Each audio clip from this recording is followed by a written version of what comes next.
we use this to apply this problem. So by taking a moment, G, and also the moment acting in this direction. This is what we call it MP.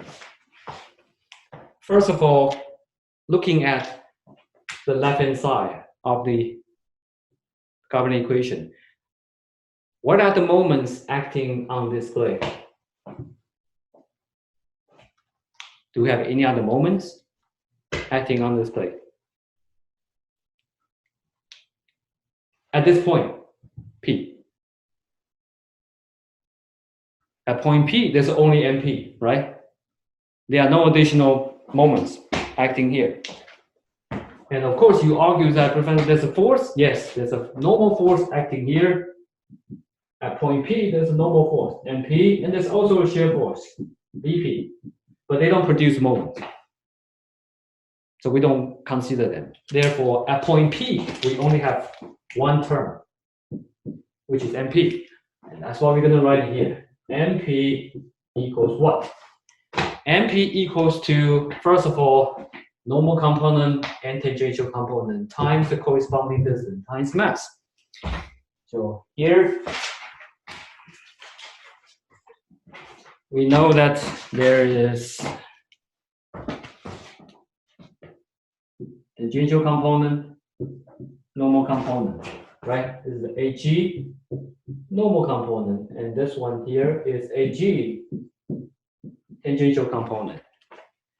Now, because of this orientation, we don't have to consider the normal component's contribution. Can anybody tell me why?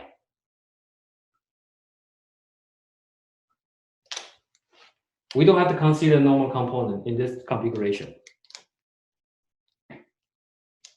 Because X bar is 0? Yes, perfect. That's the perfect answer. Because in this case, X bar is 0. There's no distance. However, what if the problem is changed to this? What if the problem is changed to, say, 45-degree configuration? Now, it's exactly the same thing. Instead of consider 90 degree, we consider 45 degree. Like this, right? If we consider this, this is still the center of gravity, and the positive direction for the tangential component is still perpendicular to the distance from the center of gravity to the center of rotation, which is this point O here. So you imagine that there is still a point connecting these two. This must be perpendicular. And the normal component of this, of the linear acceleration, will still be from the center of gravity to the center of rotation. So this will still be the positive direction for the normal component. These two will always be like this. Nonetheless, in this case, if it's 45 degrees, the X bar and Y bar will not be 0. Both will not be 0. In this case, X bar is 0, Y bar is not 0. So what's Y bar? Y bar is from the center of gravity to the point of consideration, which is point P. So be careful here. This distance is not 0.3 meters plus 0.075 meters, but it's just 0.3 meters.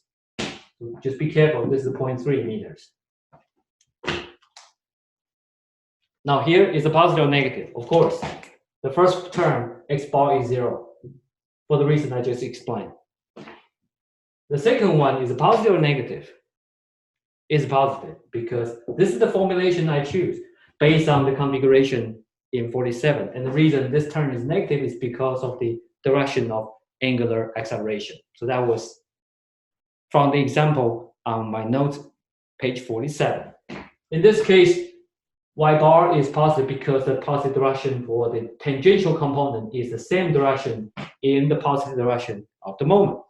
So here, you're going to say the mass is 2 kilograms times the tangential component. And that value is, I took it out, is what? Tangential component is 1.857. I'm sorry, 1.875 times y bar. Y bar is 0.3. And then plus what? Plus the direction of the angular acceleration is in the same direction of the positive moment, right?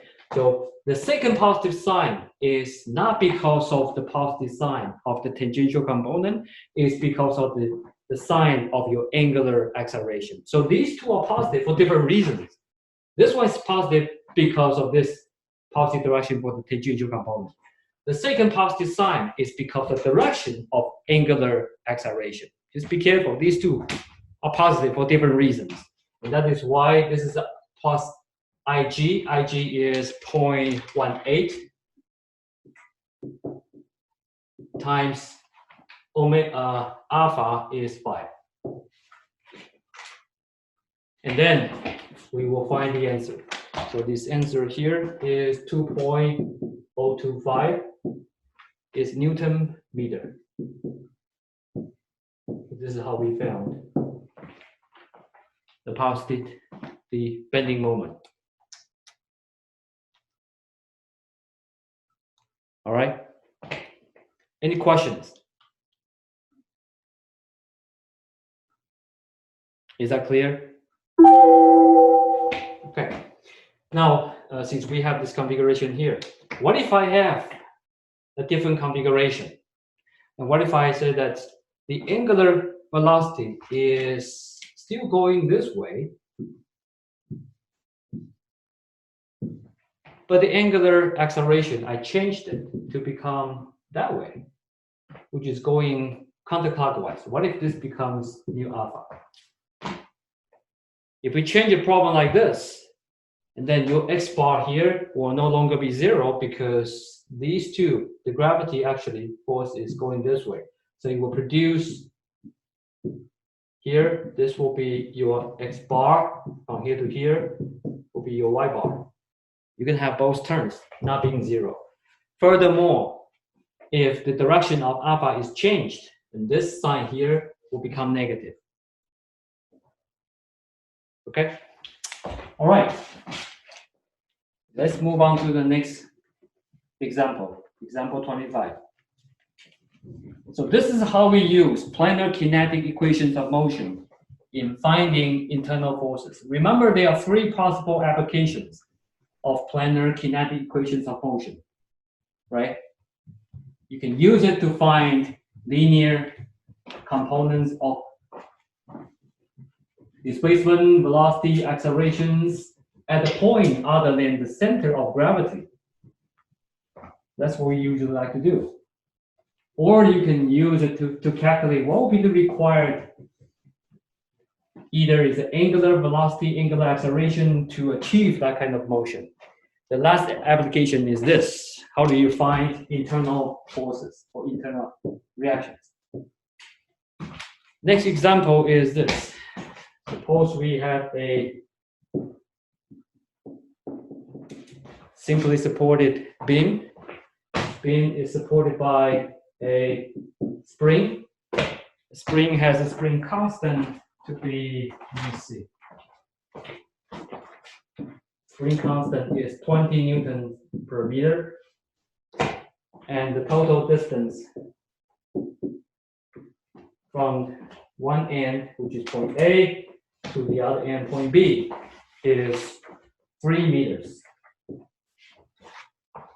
At the center, or at the midspan of the simply supported beam, there's a dynamic force, 100 Newton, applied at the midspan. You may call it, this is also at the center of gravity. And this simply supported beam also has its own mass, which is 4 kilograms. So from here, we know that MAB, the mass of the beam, is 4 kilograms. So what are we trying to figure out? We're trying to figure out that at the moment when this 100 Newton force is a dynamic force, when this 100 Newton force applies at the midspan, which is also the center of gravity of this simply supported beam, it's going to produce angular motion of this simply supported beam, right? Because one end is a hinge, it cannot move, but the other hand is a spring. That means B actually can move. So once this beam, point B, settles or is sets at point G, which is center of gravity, is going to move. So the question is, we want to know that what will be the linear acceleration at the center of gravity? That's what we want to figure out.